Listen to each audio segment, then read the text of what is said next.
이렇게 경기를 알려주는 지표, 대표적인 상품 중에 하나가 계란이라고 하지요. 경기만이 아니라 우리 사람의 어떤 건강을 알려주는 여러 가지 지표들도 있다 그래요. 대표적인 게 이제 얼굴 색깔이죠. 저처럼 타고나게 까만 사람 말고 안색이 검으면 뭔가 건강이 안 좋다. 사람들이 그렇죠. 또 눈동자 색깔도 마찬가지예요. 그래서 그러한 것들이 그 사람의 건강의 어떤 좋고 나쁨을 보여주는 하나의 기준이 된다 그러죠. 당연히 우리의 영적인 상태를 보여주는 지표도 있어요. 그래서 저는 여러분들이 이 우리의 영적인 상태를 보여주는 이 지표에 따라서 자기의 현 상태를 한번 점검해 보시기를 추천을 드립니다. 우리 영적인 상태가 건강한지 아니면 문제가 생겼는지를 보여주는 가장 두드러지는 표시가 뭐냐?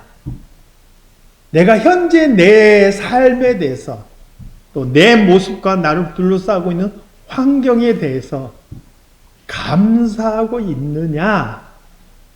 만족하고 있느냐? 그래서 내 입에서 나도 모르는 사이에 찬양이 나오고 있느냐? 그렇지 않느냐? 이게 굉장히 중요한 지표라. 별것 없는 것 같지만 그럼에도 불구하고 나는 감사가 있어요. 내가 지금 이렇게 살아가는 것 감사해요. 그래서 나도 모르게 찬양을 흥얼거려요. 영적으로 건강한 상태이고 뭐가 만족스럽지 않고 신경이 곤두서 있고 짜증나고 괜히 원망이 있고 불평이 있고 이건 무언가 건강하지 못한 문제가 있다라는 증거라는 것이죠. 여러분, 우리는 이미 하나님의 은혜로 구원받은 하나님의 백성들이에요. 여러분, 우리의 영혼이 구원받고 하나님 나라에 갈 수 있다는 이것보다 이 세상에 더 큰 은혜가 있을 수 있나요? 그 어떤 것도 이보다 더 큰 은혜가 있을 수가 없어요. 그래서 여러분, 이 말은 무엇을 의미하냐면 우리가 아무리 어떤 상황에 처해 있다 할지라도 그것이 심지어 죽음에 처하는 상황이라 할지라도 이미 우리는 받은 은혜가 넘치도록 차고 넘치는 사람들이라. 그러므로 우리 상황과 우리의 형편에 관계없이 하나님의 은혜를 생각할 때마다 감사할 수 있다라는 거예요. 이게 저와 여러분이에요. 이미 감사가 넘치도록 은혜를 받은 사람들입니다. 그래서 사도 바울은 데살로니가전서 5장 16절에서 18절 말씀에 보니까 항상 기뻐하라. 쉬지 말고 기도하라. 범사에 감사라. 이는 그리스도 예수 안에서 너희를 향하신 하나님의 뜻입니다. 이렇게 말씀하고 있죠. 사랑하는 성도 여러분, 우리의 상황과 환경과 관계없이 하나님께서 나를 불러주시고 나를 하나님의 자녀 삼아주셨고 나를 정말 잊지 않고 기억해 주신다는 그 사실만으로도 하나님 앞에 감사할 수 있는 저와 여러분이 다 되시기를 주님의 이름으로 축원합니다. 그럼에도 불구하고 우리가 감사를 잃어버리고 우리 마음이 사막과 같이 몸이 건조하게 살아갈 때가 많습니다. 왜 이런 일들이 벌어질까요? 이스라엘 백성들의 모습을 통해서 그 이유들을 한번 살펴보기를 원합니다. 이스라엘 백성들이 이집트에서 탈출하고 그들이 광야를 지날 때 얼마나 많이 원망하고 불평했는지 몰라요. 성경에 있는 굵직굵직한 사건들만 이렇게 딱 추려봐도 10번이나 그런 기록이 나와요. 그러니 40년 동안의 사소한 것을 따지면 얼마나 많은 그런 원망과 불평이 그 안에 있었을지 상상이 되지 않아요. 저는 참 모세라는 사람이 진짜 대단하다. 어떻게 그 200만 명을 데리고 그 40년 동안 광야를 지나면서 그 모든 원망을, 그 모든 컴플레인 다 받아서 어떻게 그것을 처리하면서 그 백성들을 광야로 이끌고 갔을까? 대단하다. 그런 생각을 해봅니다. 사실 광야의 삶이라는 것은요, 힘겹고 어려운 거예요. 거기에서 농사 지을 수 있는 것도 아니고 생명이 살아갈 수 있는 그런 조건이 아닌, 물도 없죠. 먹을 것도 없죠. 모든 것이 만족스럽지 못한 상황이에요. 모래가 가득한 땅이 걸을 때마다 얼마나 힘들었겠어요. 그 모래가 그냥 이렇게 이 신발 안으로 들어오면 얼마나 이게 걸리적거렸겠어요. 마실 물도 없죠. 먹을 것도 없죠. 그런데 그들에게 하나님께서 은혜를 베푸셔서 물을 내주시고 그들에게 만나를 매일같이 주셨어요. 얼마나 감사해요. 먹을 것 없는 그 땅에서 하나님께서 먹을 것을 주셨고 물이 없는 그 땅에서 하나님께서 물을 주셨어요. 너무너무 감사한 일이에요. 근데 여러분, 놀라운 것은요, 이게 하루 이틀 사흘 매일같이 반복되는 은혜다 보면 사람들의 마음이요, 무감각해져요. 은혜인데, 그게 분명히 은혜인데 그걸 은혜라고 생각하지 못하고 우리 마음이 그걸 잊어버린다라는 거예요.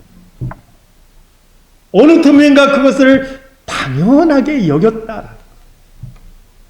그래서 주신 은혜에 감사하기보다 없는 것에 불평하는 마음이 생겨난 거예요. 사랑하는 성도 여러분, 많은 사람들이요, 자기 현재 삶에서 원망하고 불평하는 이유가 뭐냐? 이미 내가 받고 있고 이미 내가 누리고 있는 그 하나님의 은혜를 잊어버리고요, 아직 나에게 주어지지 않는 것에 눈을 돌리기 때문이라는 거예요. 그래서 여러분, 혹시라도 지금 내 마음속에 감사보다는 불만족이나 뭔가 원망과 불평이 차 있다면 자신의 삶을 조용히 다시 한번 돌아보시기 바라요. 하나님께서 나에게 베푸신 은혜가 무엇인가? 아유, 나에게 베푸신 은혜가 뭐가 있어요? 이렇게 생각하실지 모르는데요, 제가 늘 강조합니다. 여러분, 나의 삶에서 아무 일 없이 그냥 내가 아무 연고 없이 이 자리에 와서 예배할 수 있다는 것 자체가 하나님의 은혜예요.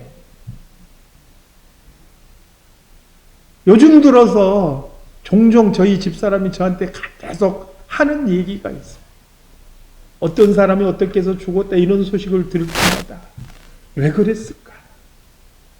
어떤 사람들은 그렇게 살고 싶어 했던 바로 그날인데 왜 저 사람은 스스로 목숨을 끊었을까? 그런 얘기들 합니다. 여러분, 우리가 오늘도 여전한 모습으로 하나님 앞에 예배 드릴 수 있는 것 자체가 이미 우리는 은혜 속에 살고 있는 거예요. 내 가족이 있다라는 거, 그리고 그 가족이 아무런 문제 없이 지금 숨쉬며 살아가고 있다는 거, 얼마나 하나님의 크신 은혜인지 몰라요. 저는 우리 아이들이 5 있는데요, 가끔 감기 걸리기도 하고 아프기도 하지만 이 아이들이 사고 없이 큰 질병 없이 그냥 학교 잘 다니고 이런 것 자체만 생각해 볼 때도 얼마나 감사한지 몰라요. 그 아이 중에 하나라도 무슨 일이 있다 생각했을 때 상상도 하기 싫은 거예요. 그래서 저는 아이들을 위해서 기도할 때 대단한 거 기도하지 않아요. 하나님, 이 아이들이 하나님을 믿는 믿음 안에서 행복하게 사는 자녀들이 되게 해주세요. 이게 제 기도 제목이에요. 대단한 인물 되게 해달라고 큰 성공을 꿈꾸지 않아요. 그냥 하나님 믿는 믿음 안에서 잘 살게 해주세요. 이게 제 기도 제목이에요. 여러분, 우리의 매일 삶 속에서 우리가 살아가는 그 순간순간들이 다 하나님의 은혜라는 것을 기억하셔야 돼요. 이걸 잊어버리니까 원망이 생기고 불평이 생기는 거예요. 이스라엘 백성들도 마찬가지예요. 그들은 정말 중요한 본질을 잊어버렸어요. 하나님께서 그들을 구원해 주셨고, 홍해를 가르시고 그 홍해를 건너게 해주셨고, 그들의 위협을 다 물리쳐 주셨고, 그들의 문제를 다 해결해 주셨음에도 불구하고 그들이 잠시 길이 힘들다고, 그들이 살아가는 삶이 빡빡하다고, 광야의 삶 속에서 그들에게 베푸신 은혜를 다 잊어버리고 그들이 하나님을 원망했다 하는 거예요. 비록 우리가 살아가는 이 땅이요, 광야와 같아서 때로는 힘이 들 수 있고 때로는 어려울 수도 있습니다. 그럼에도 불구하고 여러분, 우리는 하나님의 은혜 속에 살아간다는 것, 나를 둘러싸고 있는 하나님의 은혜가 무엇인지를 하나하나 헤아려 보는 것 굉장히 중요한 거예요. 그러면 그 은혜들을 헤아려 볼수록 내 입에서 감사하다, 감사하다, 이 말이 저절로 나오게 되는 거예요.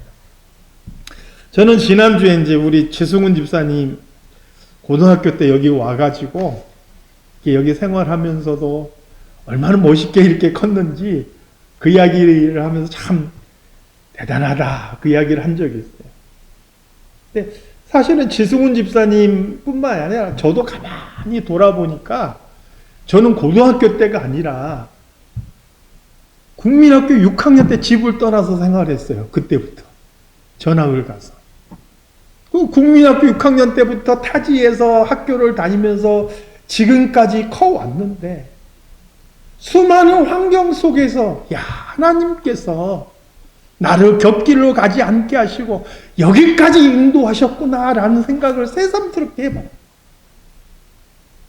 그런 생각을 해보면 현재 내 앞에 있는 문제가 어떤 문제라 할지라도 하나님께서 내 길을 이끌어 주실 것을 확신하게 돼요.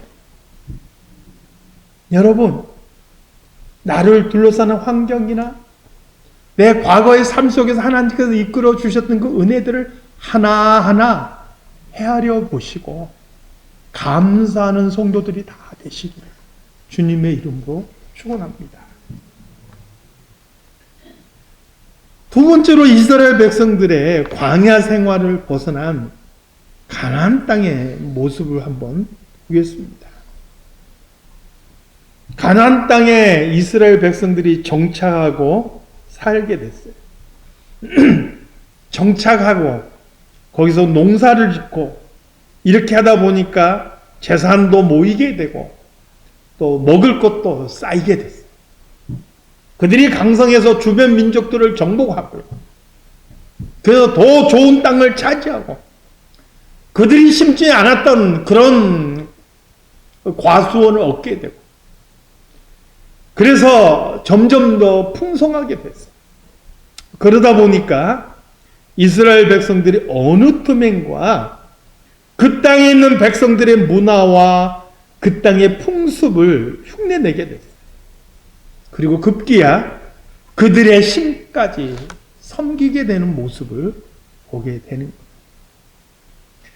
광야의 백성들은요, 고단한 삶에 그들이 하나님을, 그들을 구원하신 하나님을 원망하고 불평했었는데, 이제 하나님께서 그들을 가나안 땅에 정착하고 살게 하셨을 때 그들의 삶이 풍요로워지니까 오히려 또 하나님을 잊어버리고, 이게 참 아이러니해요. 너무 삶이 지치고 힘들면 하나님을 잊어버리고 원망하고 불평하는, 그렇다고 너무 풍성해지고 잘 나가면 또 하나님 잊어버려요. 왜 그럴까요 도대체? 저는 예전에 어떤 분이요, 하나님께서 나에게 정말 한번 큰 은혜 베풀어 주시면 내가 더 잘할 텐데, 이거 입에 달고 사신 분 봤어요. 그런데 하나님께서 진짜 은혜 베풀어 주시면 정말 잘할까요? 천만의 말씀. 은혜 베풀어 주시면요, 그게 내 힘이고 내 능력인 것처럼 그걸 다 잊어버리고 교만해지기 쉬운 거예요, 사람은. 왜요? 사람은 욕심의 지배를 받기 때문에 그렇습니다. 이스라엘 백성들은 그들이 부유해지고 풍성해지자 그 모든 것이 하나님께서 그들에게 베풀어 주신 은혜라는 것을 잊어버린 거예요. 그래서 그들의 마음에 하나님을 잊어버리고 자기의 욕구에 충실한 삶을 살아가게 됐다 하는 거예요. 마음속에 감사가 아니라 자기의 욕망에 충실한 삶을 살아가는 그런 사람들이 돼버린 거예요. 여러분, 혹시 이 자리에 나는 돈도 많이 못 벌고 나는 진짜 하는 것마다 잘 안 되고 혹시 이런 생각 가지고 계신 분 있습니까? 어쩌면요, 그게 은혜일 수 있어요. 왜요? 하는 것마다 잘 되고 큰 돈 벌었으면 그게 내 잘나서 된 줄 알고 하나님 잊어버리고 살 수 있기 때문에. 아까 찬양에서도 보니까 장미꽃도 감사하지만요, 그 장미꽃의 가시 따끔하게 찌어서 아프지만 그 가시조차도 감사할 수 있는 게 바로 성도의 모습이어야 하는 거죠.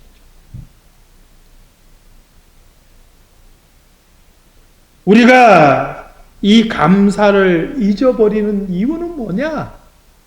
결국은 하나님께서 나에게 베풀어 주신 그 은혜를 잊어버렸기 때문에 나오는 거예요. 왜 잊어버리느냐?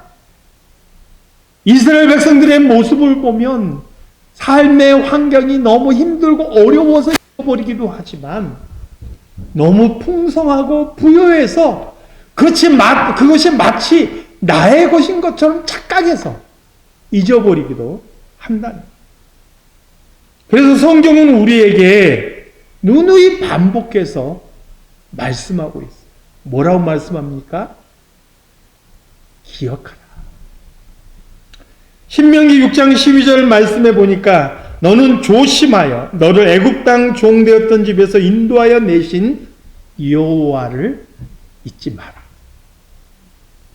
오늘 본문 앞절에서는요, 하나님께서 이스라엘을 가나안 땅으로 인도하신 것은 그들에게 복을 주시기 위함이다, 이렇게 말씀하셔요.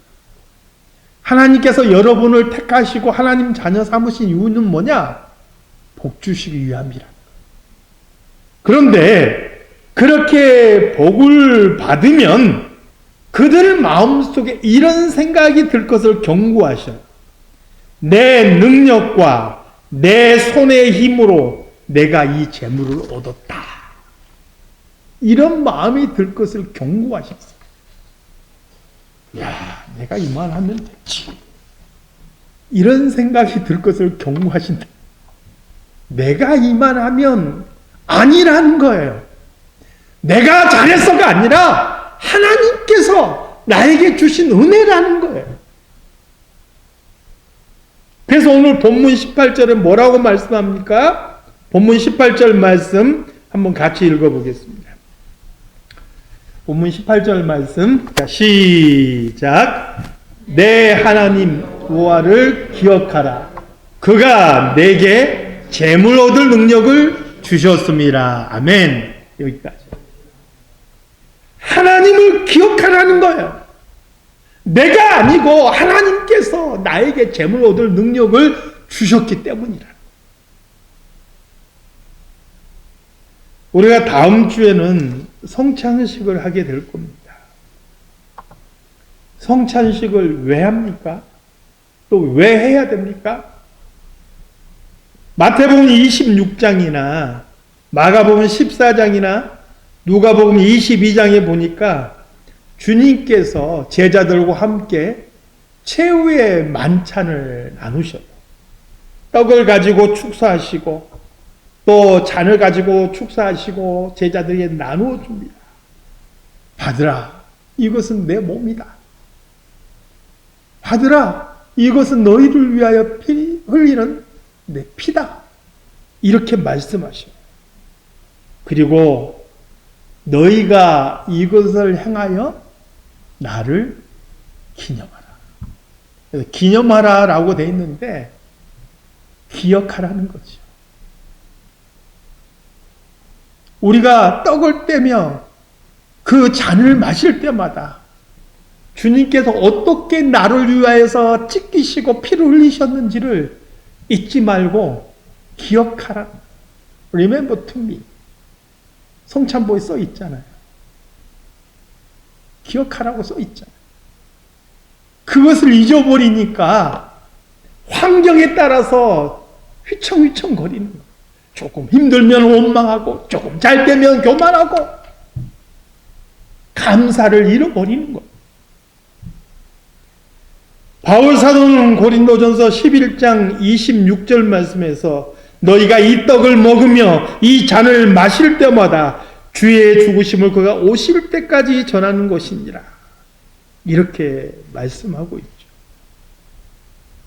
여러분, 우리가 떡과 잔을 먹고 마실 때마다 그분이 나를 위해서 어떻게 죽으셨는지 기억하고 그것을 주님이 오실 그날까지 전해야 된다는 거예요. 이게 우리의 모습이고 사명이고 우리가 그것을 잊지 않고 기억하는 동안 우리의 환경이 어떤 환경이 되든지 바닥에 가라앉든지 저 위로 올라가든지 관계없이 우리는 하나님의 은혜에 감사하는 사람이 될 수 있다는 것. 우리가 그 은혜에 대한 감사를 잊어버리면 결국 둘 중에 하나에 빠지게 됩니다. 첫 번째는 현실의 고단함 때문에 원망하고 불평하든지 아니면 내가 잘나고 똑똑해서 잘된 줄 알고 교만해지든지. 여러분, 우리의 모습을 한번 돌아볼 수 있기를 바랍니다. 내 모습은 어떤지.